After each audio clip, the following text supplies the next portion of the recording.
9 तारीख को रात को अमेरिका के उपराष्ट्रपति जी ने मुझसे बात करने का प्रयास किया। वो घंटे भर कोशिश कर रहे थे, लेकिन मेरी सेना के साथ मीटिंग चल रही थी, तो मैंने उनका फोन उठा नहीं पाया। बाद में मैंने उनको कॉल बैक किया। मैंने कहा कि आपका फोन था, 3-4 बार आपका फोन आ गया, क्या है? तो अमेरिका के उपराष्ट्रपति जी ने मुझे फोन पे बताया कि पाकिस्तान बहुत बड़ा हमला करने वाला है। ये उन्होंने मुझे बताया। मेरा जो जवाब था, जिनको समझ नहीं आता है उनको तो नहीं आएगा।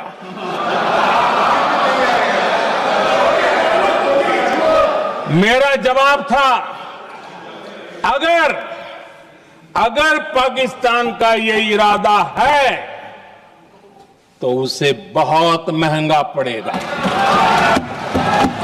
ये मैंने अमेरिका के उपराष्ट्रपति को कहा।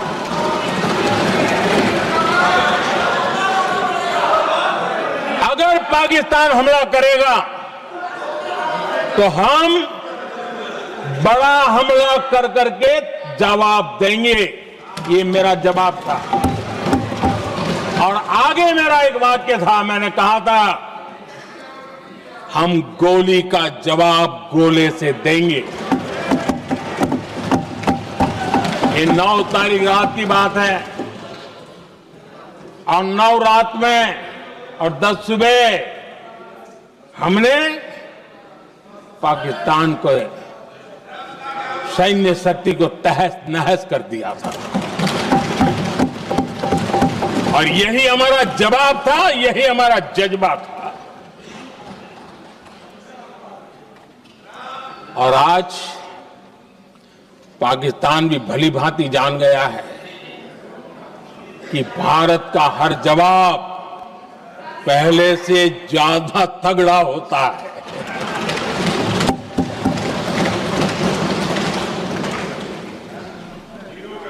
उसे यह भी पता है कि अगर भविष्य में नौबत आई तो भारत आगे कुछ भी कर सकता है। और इसलिए मैं फिर से लोकतंत्र के इस मंदिर में दोहराना चाहता हूं, ऑपरेशन सिंदूर जारी है।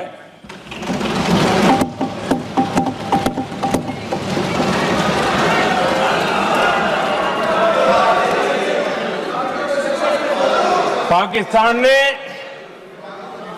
दुस्साहस की अगर कल्पना की तो उसे करारा जवाब दिया जाएगा।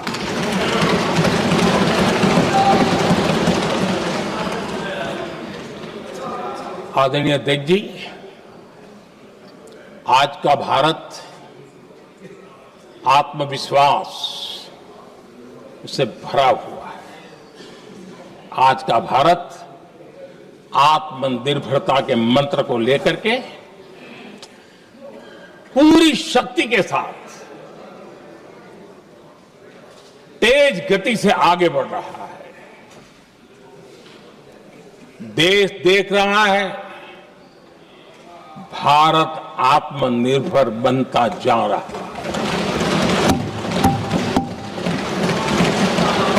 लेकिन देश ये भी देख रहा है कि एक तरफ तो भारत आत्मनिर्भरता की ओर तेज गति से आगे बढ़ रहा है, लेकिन कांग्रेस मुद्दों के लिए पाकिस्तान पर निर्भर होती जा रही है।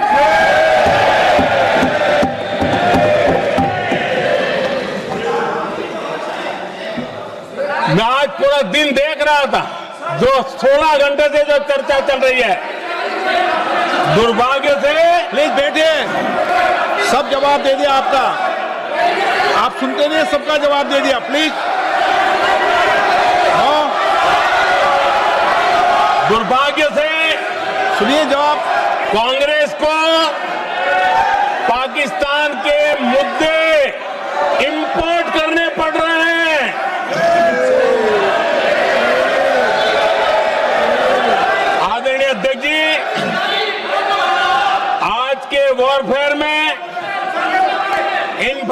बयान और नैरेटिव्स की प्लीज बैठिए।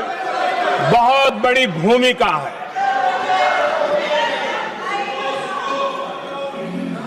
नैरेटिव घड़ करके, एआई का भी भरपूर उपयोग करके सेनाओं के मनोबल को कमजोर करने के खेल भी खेले जाते हैं। जनता के अंदर अविश्वास पैदा करने के भी भरपूर प्रयास होते हैं। दुर्भाग्य से कांग्रेस और उसके सहयोगी पाकिस्तान के ऐसे ही प्रपंच के प्रवक्ता बन चुके हैं।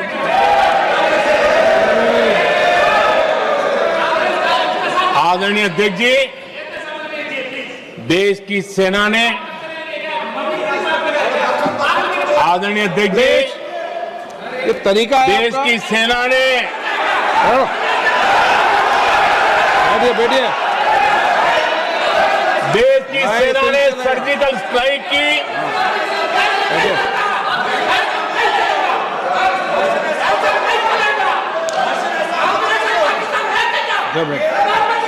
बैठिए बैठिए। आदरणीय अध्यक्ष जी, देश की सेना ने सफलतापूर्वक सर्जिकल स्ट्राइक की तो तुरंत कांग्रेस वालों ने सेना से सबूत मांगे थे, लेकिन जब उन्होंने देश का मूड देखा, देश का मिजाज देखा, तो सुर उनके बदलने लगे और बदल करके क्या कहने लगे? कांग्रेस के लोगों ने कहा, ये सर्जिकल स्ट्राइक क्या बड़ी बात है, ये तो हमने भी की थी। एक ने कहा 3 सर्जिकल स्ट्राइक की थी, दूसरे ने कहा 6 सर्जिकल स्ट्राइक की थी, तीसरे ने कहा 15 सर्जिकल स्ट्राइक की थी। जितना बड़ा नेता उतना बड़ा आंकड़ा चल रहा था।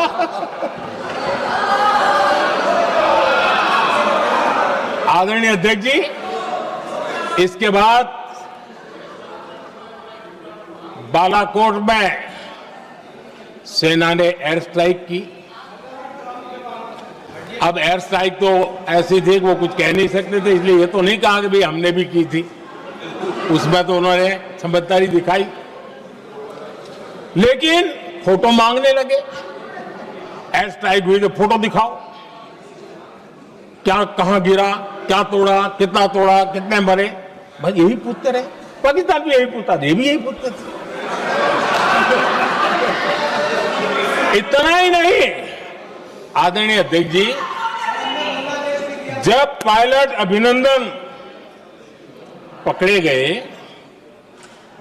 तो पाकिस्तान में तो खुशी का माहौल होना स्वाभाविक था कि उनके हाथ में भारत की सेना का एक पायलट उनके हाथ लगा था।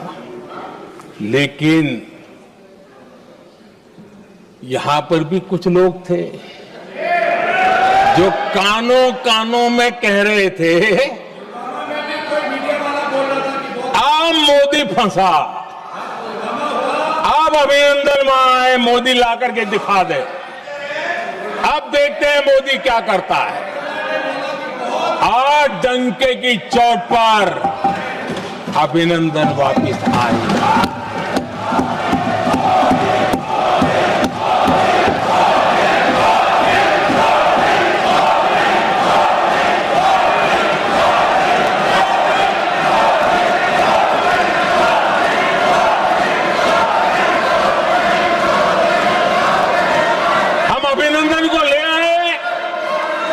तो इनकी बोलती बंद हो गई। इनको लगा यार कि नसीब वाला आदमी है, हमारा हथियार हाथ से निकल गया। आदरणीय अध्यक्ष जी, पहलगाम हमले के बाद हमारा बीएसएफ का एक जवान पाकिस्तान के कब्जे में गया। तो फिर इनको लगा वाह बड़ा मुद्दा हाथ में आ गया है, अब मोदी फंस जाएगा। अब तो मोदी की फजीयत जरूर होगी और उनकी इकोसिस्टम ने सोशल मीडिया में बहुत सारी कथाएं वायरल की कि ये बीएसएफ के जवान का क्या होगा, उसके परिवार का क्या होगा, ये वापस आएगा, कब आएगा, कैसे आएगा, न जाने क्या क्या चला दिया। आदरणीय अध्यक्ष जी, बीएसएफ का वो जवान भी आन बान शान के साथ वापस आया।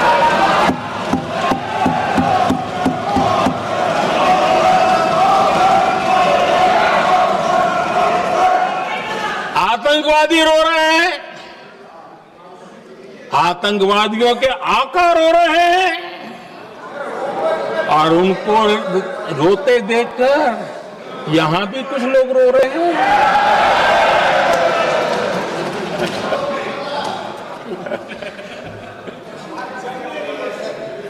अब देखिए सर्जिकल स्ट्राइक में सर्जिकल स्ट्राइक चल रही थी, उसके बाद उन्होंने एक खेल खेलने की कोशिश की, बात जमी नहीं। एयर स्ट्राइक हुई तो दूसरा खेल खेलने की कोशिश की, वो भी जमी नहीं। जब ये ऑपरेशन सिंदूर हुआ तो उन्होंने नया पैंतरा शुरू किया और क्या शुरू किया, रोक क्यों दिया। पहले तो मानने को तैयार नहीं थे कि मुक्त करते, अब कहते रोक क्यों दिया।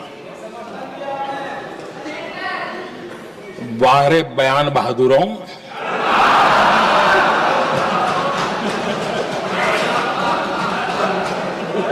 आपको विरोध का कोई न कोई बहाना चाहिए और इसलिए सिर्फ मैं नहीं, पूरा देश आप पर हंस रहा है।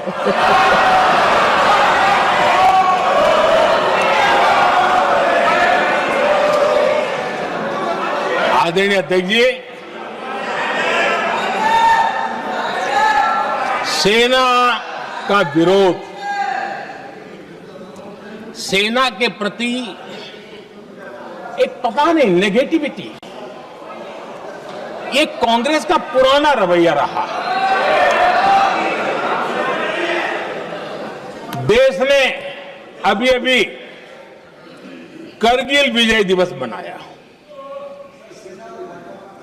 लेकिन देश पूरी तरह जानता है कि उनके कार्यकाल में और आज तक करगिल के विजय को कांग्रेस ने अपनाया नहीं है। न करगिल विजय दिवस मनाया है, न करगिल विजय का गौरव किया।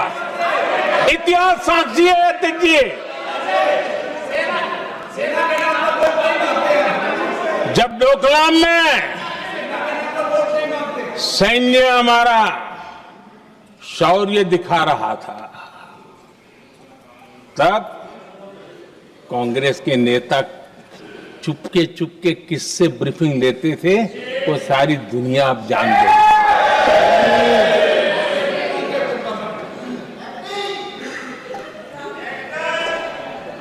आप निकाल दीजिए पाकिस्तान के सारे बयान और यहां हमारा विरोध करने वाले लोगों के बयान, फुल स्टॉप कॉमा के साथ एक है। क्या कहेंगे इसको? और बुरा लगता है सच बोलते हैं तो। पाकिस्तान के साथ सुर में सुर मिला दिया जाता है। आदरणीय अध्यक्ष जी, देश हैरान है, कांग्रेस ने पाकिस्तान को क्लीन चिट दे दी है।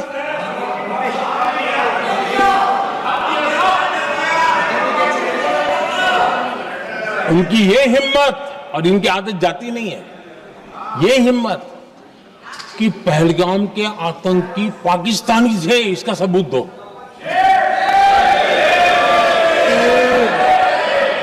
क्या कह रहे हो तुम लोग? तो कौन सा तरीका है?